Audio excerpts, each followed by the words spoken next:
Starter Deck Review Fable Waltz will be a conclusive end to the review of EX7. With both Guardian Vortex and this starter deck releasing simultaneously with the side set, you can instantly upgrade the starter deck and start channeling your inner Arisa Kinosaki. Diving right in, Kyaromon returns as yet another level 2 Digimon. This Digimon has a when attacking, once per turn effect where if you have another Digimon, draw 1. Is yellow-based Numamon possible? With the looming approach of a restriction list, I'm curious to see what players can cook with. But for Cendrillmon and pushing out Puppet Trait Digimon, it could be very good, even in chessmon related decks. Junkmon is the first level 3 Digimon that we really see a lot of in Arisa's deck. This level 3 Digimon has Decoy for the Puppet Trait, meaning if one of your puppets will be deleted by an opponent's effect, you may delete this Digimon to prevent the deletion of that Digimon. This powerhouse of a level 3 not only has Decoy, but an inheritable Barrier. So whether you want to protect by effect or protect by battle, make your choice. Shoemon, like Terramon for this starter deck, is the searcher for the deck. This Digimon looks for one card with the Puppet Trait, and also one card with the Liberator trait among them. This Digimon's inheritable is a your turn effect that makes all of your opponent's security Digimon get minus 3000 DP. Considering you could swarm the board with other Digimon, the inheritable here could be huge to keep your smaller bodies on board, forcing your opponent to deal with them. Interestingly, when going through the starter deck, what other level 3 puppets are there? The answer is the chessmon line. Pawn Chessmon Yellow-Black returns. Same Digivolution cost as previously, but this time has an on-play effect that lets you trash one card with Puppet in its traits to draw 2. Considering it could be used with prior chessmon support, I dig it. Like the previous cards of the Yellow-Black variety, you get inheritable Reboot. The trashing of puppet cards could also help improve the BT13 Black-Yellow Pawn Chessmon, whose on-deletion effect could increase with more chessmon-related cards in the trash. Black-Yellow Pawn Chessmon also returns, with its standard blocker and an on-deletion effect that is similar to the Yellow-Black, but it's only on-deletion. Honestly, I'll need to explore the chessmon deck more later to determine how well these two fit in. But moving to level 4s, doggymon makes its debut into the Digimon card game as a play cost 4 Evo for 2 yellow Digimon, with an on-play cost and an on-deletion effect that one of your opponent's Digimon gains security attack -1 until the end of their turn. Again, we will need to analyze more of these cards to determine how well they mesh together. Toss it in with Venusmon and you could be dealing with a more annoying lingering security attack -1 through the end of turn. tobucatmon also debuts in the starter deck with the webcomic effect of jamming. This Digimon also has Barrier for an inheritable, marking a ton of options now for yellow if you want a Digimon that has this effect. One thing that's advantageous about this Digimon is that you could attack into security, your Digimon jams into their security, and then either Evo into a level 5, or trap your opponent so that should they attack you and your DP is equal even in battle, you could use Barrier to save your Digimon, especially with Magna Angemon Ace. Shoeshoemon, like Galemon, is a security Digimon that plays one Liberator trait card with a cost of 4 or less from your hand or trash without paying cost.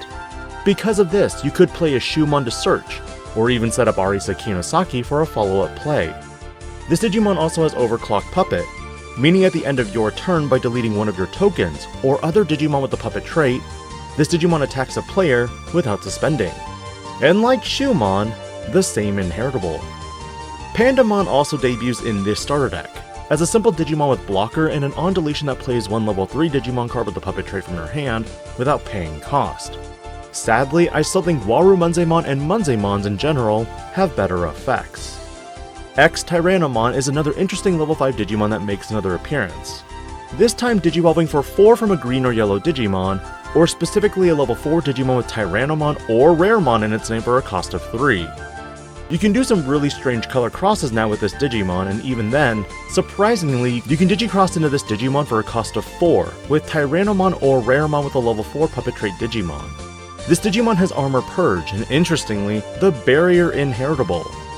Now, my mind is just swirling with ideas to make a Kyaromon deck that tucks this as well. Chaperomon has an on-play and when digivolving effect that one of your opponent's Digimon gets minus 3000 DP for the turn. However, if there are 3 or more Digimon in play between you and your opponent, increase the DP reduction by another 3000 DP. This Digimon has an inheritable all turns, once per turn when this Digimon would leave the battle area other than by one of your effects, by deleting a token or other Digimon with the Puppet trait, prevent it from leaving.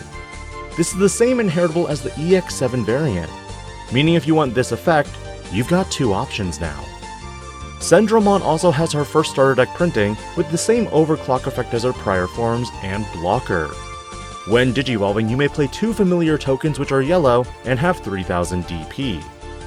Keep in mind that the wording of overclock looks for tokens or other Digimon with the puppet trait. If you combine this with Diaboromon, that would honestly be hilarious. These tokens also have an on-deletion effect where one of your opponent's Digimon gets minus 3000 DP for the turn. Again, still thinking on how applicable this Digimon is. With Shinmonzaemon, this Digimon is simply yellow and has a Digivolution cost of 4 from a yellow level 5 Digimon. As Arisa's prior boss monster, this Digimon can Digivolve from a level 5 with Monzaemon or Numamon in its name for a cost of 3. This Digimon also has Armor Purge and an on-play when Digivolving effect that optionally lets you place one level 5 or lower card with Numamon in its name, or the puppet trait from trash as this Digimon's bottom Digivolution card to recover 1. If Numamon X does get limited to 1, this is another option to help recycle it. But for Arisa Kinosaki, this tamer sets your memory to 3, and is the tamer you'll want to play in the deck, if you want to gift your tokens or Digimon with the puppet trait Rush by suspending this tamer. Massive aggro plays can be done, and was what sealed the deal for Arisa in her match against Violet.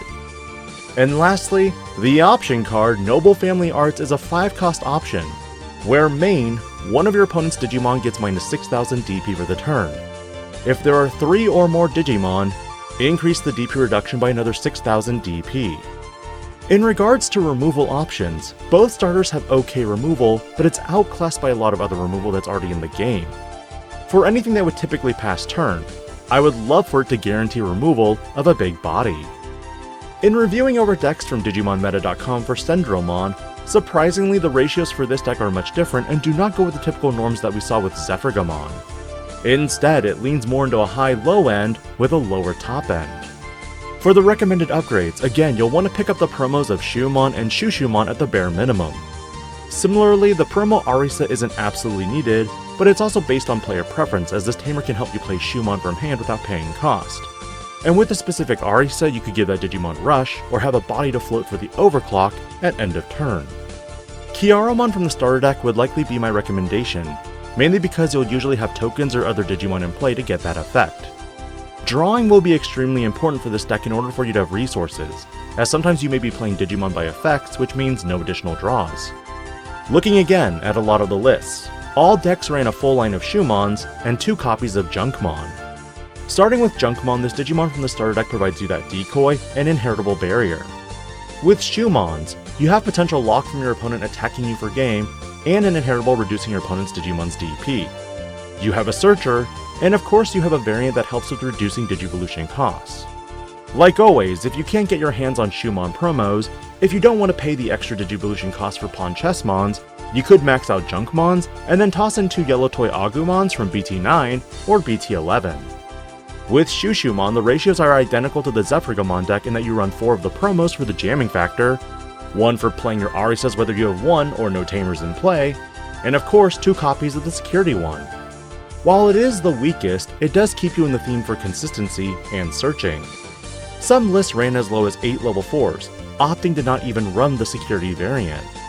Personally, I think you'd want to run at least 9 level 4s, because climbing up the chain is kind of important. If again, shoeshoemon is a problem, for the time being substitute tobucatmon in because this is legit a pretty decent card in my mind.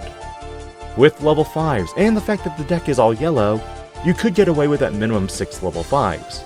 But again, I'm going to keep it at least 7 slots for the level 5s. Both chaperomons are good for their inheritables, but I definitely prioritize maxing out the EX7 variant because it has overclock, which can give an end of turn attack without suspending. Not to mention it can use that when digivolving effect to set it all up.